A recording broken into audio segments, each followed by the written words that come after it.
Akampat ki Ideal Girls College ta hangliba relief camp ta leiba inmates sing da leiramba pukning wakal ginwai ta sing adu khara makai shafaratuna Leingak na piba tongan-tonganba training kaya gi mateng na masha gi shenthok lambi leinaba akanba maongda hotnahouri iramasigi matang da TOMTV gi staff reporter Lakshmi Kongkam amasung video journalist wahangba mes gi akanaba paudam ama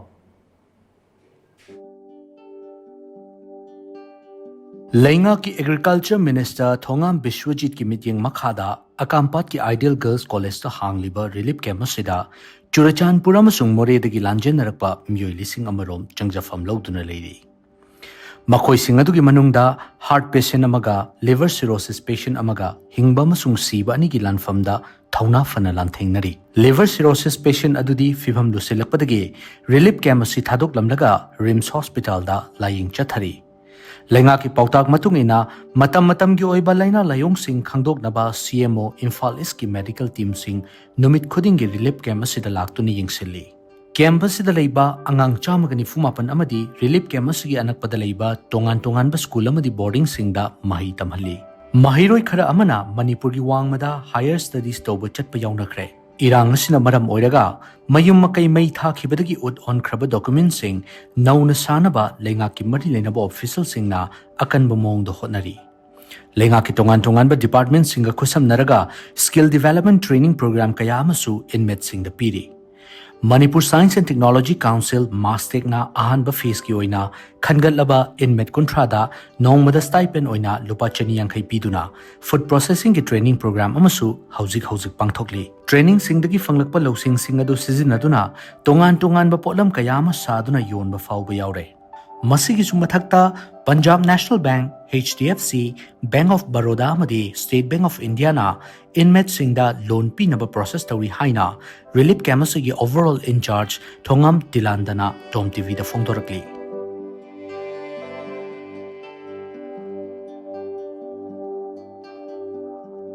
hogiba tha ahumari gi experience da khoigi ahan matam da di kitang magi khoigi inmate sing asi hatang thogebut kathna du gi number oidana brain gi nuai tab kholamba leiba du di hojik oina fare adana set mind settle tawre adana magi masam sugi lai chu tambana chingba du hojik ekoina nakpa Eastern Ideal Girls High School da khoi mafam masagi satra samga ne humapan atopa mafam Manipuri leiriba school singda adu boarding da noina tamme adagi higher studies da mapanda khara mas leibi sudum yawi aduna ngasai magi pochai man sing chang paisana singbudi noina maina saktra magna tawrabnina adui kitang ma poi bisinda awabadi leitabadi natte ngasi mukso khoina hoita akoi job card leiba imem mem singi job card si hoidin card sing noina chahurabnina adana cards job card sab card ni sabal were adu athumatam da mem job card suna me akoi hoji kanna hona jai adai matam gi sta akoi gi ubiriba kon sabasing ji helum department gi bakada akoi gi leiriba akoi gi kemke akoi gi volunteer no bi sing sina initiative yam kana lobby dana camper sing ji moi gi shenthok lobby pagana baina kana hona bani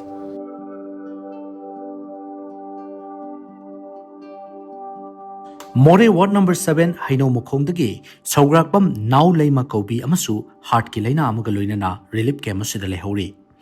Now gi mapuroiba anaba manamara moiraga leikhidre Saugrakpam Now mahakki machanupa chahi 19 suraba amaga punna harau minok tamna leiminari mapuroiba kaina khraba matung hingnabagi lanfamda miyoi kayada fi taibagi thabak nekthoklaga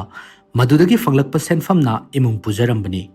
Adubu laibak thibadi irang asina maram oiraga relief camp ta lanjena duna anaba siga loinana awabal phibam amada leiri doctor gi advice matungina mahak ki heart ki anaba si operation tawbagi tangai fadaba leire adubu karamba numita operation tawbang amgadagi haibadudi wahang amu oina lehauri machagi khallaga mahak matam sangna hingningi haina su solhawi mahak ki operation tawba amasung tawdaba haibasidi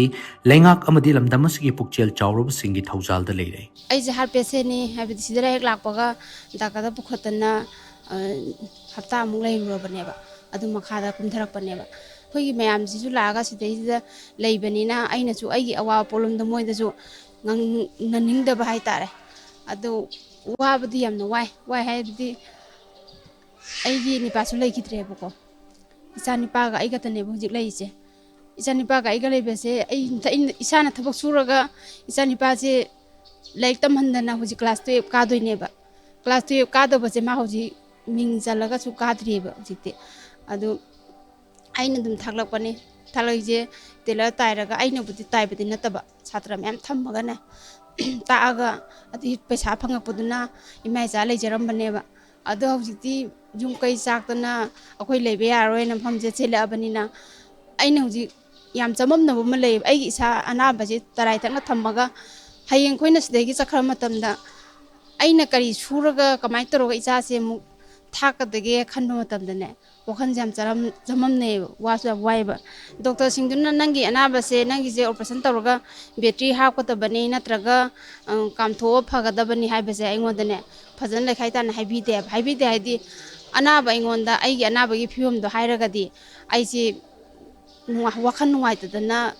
ꯐꯠꯇꯅ ꯊꯣꯛꯀꯗ꯭ꯔꯥ ꯍꯥꯏꯕꯒꯤ ꯋꯥꯈꯜꯗꯣ ꯃꯣꯏ ꯆꯤꯡꯅꯕ ꯂꯩꯌꯦꯕ ꯑꯗꯨ ꯑꯩꯒꯤ ꯑꯅꯥꯕꯁꯤꯒꯤ ꯃꯔꯝꯗ ꯋꯥꯔꯤ ꯆꯞ ꯆꯥꯅ ꯁꯥꯟꯅꯕ ꯉꯝꯕ ꯃꯤ ꯑꯃ ꯄꯨꯊꯣꯔꯛꯑꯣ ꯍꯥꯏꯌꯦꯕ ꯑꯩꯒꯤꯗꯤ ꯏꯆꯥꯅꯤꯄꯥ ꯅꯠꯇꯅ ꯀꯅꯥꯝ ꯂꯩꯇꯦ ꯑꯩ ꯏꯆꯥꯅꯤꯄꯥꯗꯤ ꯍꯧꯖꯤꯛ ꯆꯍꯤ 53 ꯃꯄꯨꯡ ꯐꯥꯔꯦ 54 ꯆꯪꯉꯛꯏꯅꯦꯕ ꯑꯗꯨ ꯏꯆꯥꯅꯤꯄꯥꯁꯦ ꯊꯣꯛꯈꯤꯕꯅꯦꯕ ꯊꯣꯛꯑꯀꯥꯟꯗ ꯏꯆꯥꯅꯤꯄꯥꯗꯣ ꯑꯉꯥꯡ ꯑꯣꯏꯃꯜꯂꯦ ꯍꯥꯏꯅ ꯃꯣꯏꯅ ꯋꯥ ꯑꯔꯣꯟꯕꯗꯣ ꯍꯥꯏꯅꯤꯡꯗꯕ ꯍꯥꯏꯇꯥꯔꯦ ꯏꯆꯥꯅꯤꯄꯥꯗꯨꯗ ꯑꯣꯄꯔꯦꯁꯟ ꯇꯧꯗꯗꯤ ꯌꯥꯔꯣꯏ ꯁꯤ ꯈꯛꯇꯅꯤ ꯃꯣꯏꯅ ꯍꯥꯏꯔꯛꯏꯁꯦ ꯑꯩ ꯏꯆꯥꯒꯤ ꯈꯜꯂꯒ ꯍꯤꯡꯅꯤꯡꯉꯤ ꯑꯩ ꯏꯊꯟꯇꯒꯤ ꯑꯣꯏꯇꯥꯔꯒꯗꯤ ꯑꯩꯅ ꯍꯥꯟꯅ ꯁꯤꯔꯁꯨ ꯌꯥꯔꯕꯅꯦ ꯑꯗꯨꯕꯨ ꯑꯩ ꯏꯆꯥꯁꯦ ꯑꯉꯥꯡ ꯑꯣꯏꯔꯤ ꯃꯄꯨꯡ ꯃꯔꯩ ꯐꯥꯗ꯭ꯔꯤ ꯋꯥꯈꯜ ꯂꯦꯞꯄ ꯉꯝꯗ꯭ꯔꯤ ꯑꯗꯨꯅ ꯏꯆꯥꯒꯤꯗꯃꯛꯇꯗꯤ ꯍꯤꯡꯅꯤꯡꯉꯤ ꯑꯗꯨꯅ ꯃꯌꯥꯝꯗ ꯑꯩꯅ ꯍꯥꯏꯅꯤꯡꯕ ꯍꯥꯏꯕꯨ ꯃꯇꯦꯡ ꯈꯔ ꯅꯤꯕ ꯄꯥꯝꯃꯦ ꯑꯩꯒꯤ ꯍꯥꯔꯠꯁꯦ ꯑꯣꯄꯔꯦꯁꯟ ꯇꯧꯕ ꯃꯇꯝꯗ ꯃꯣꯏ ꯃꯌꯥꯝꯅ ꯃꯇꯦꯡ ꯄꯥꯡꯕꯤꯔꯒꯗꯤ ꯐꯒꯗ꯭ꯔꯥ ꯈꯜꯂꯤ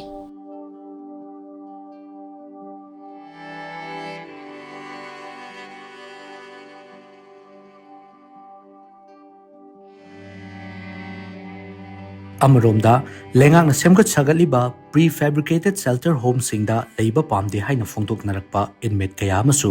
ꯔꯤꯂꯤꯞ ꯀꯦꯝꯞ ꯑꯁꯤꯗ ꯂꯩꯍꯧꯔꯤ꯫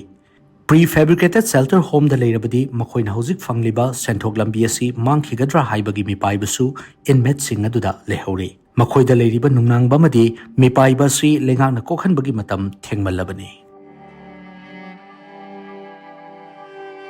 ꯑꯩꯗꯤ ꯃꯣꯔꯦꯗ ꯍꯜꯂ ꯂꯩꯅꯤꯡꯉꯤ ꯃꯣꯔꯦ ꯍꯥꯏꯕ ꯂꯝꯗꯝꯁꯦ ꯑꯩꯈꯣꯏꯒꯤꯗꯃꯛꯇꯗꯤ ꯂꯩꯇ ꯂꯥꯏꯔ ꯑꯩꯈꯣꯏꯒꯤꯗꯃꯛꯇꯗꯤ ꯌꯥꯝꯅ ꯈꯨꯗꯣꯡꯆꯥꯕ ꯖꯒꯥꯅꯦꯕ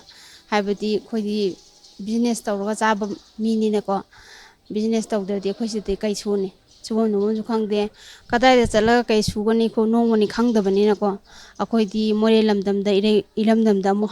ꯍꯟꯕ ꯄꯥꯝꯃꯤ꯫ ꯁꯤꯗ ꯂꯩꯕꯗꯩꯗꯤ ꯑꯃꯔꯣꯝꯗꯗꯤ ꯁꯦꯟꯊꯣꯛ ꯂꯝꯕꯤꯗꯤ ꯐꯖꯅ ꯄꯤꯔꯦ ꯏꯆꯦ ꯑꯩꯈꯣꯏꯒꯤ ꯚꯣꯂꯨꯟꯇꯤꯌꯥꯔꯒꯤ ꯏꯆꯦ ꯑꯃ ꯑꯁꯥ ꯍꯥꯏꯅ ꯂꯩꯌꯦꯕꯀꯣ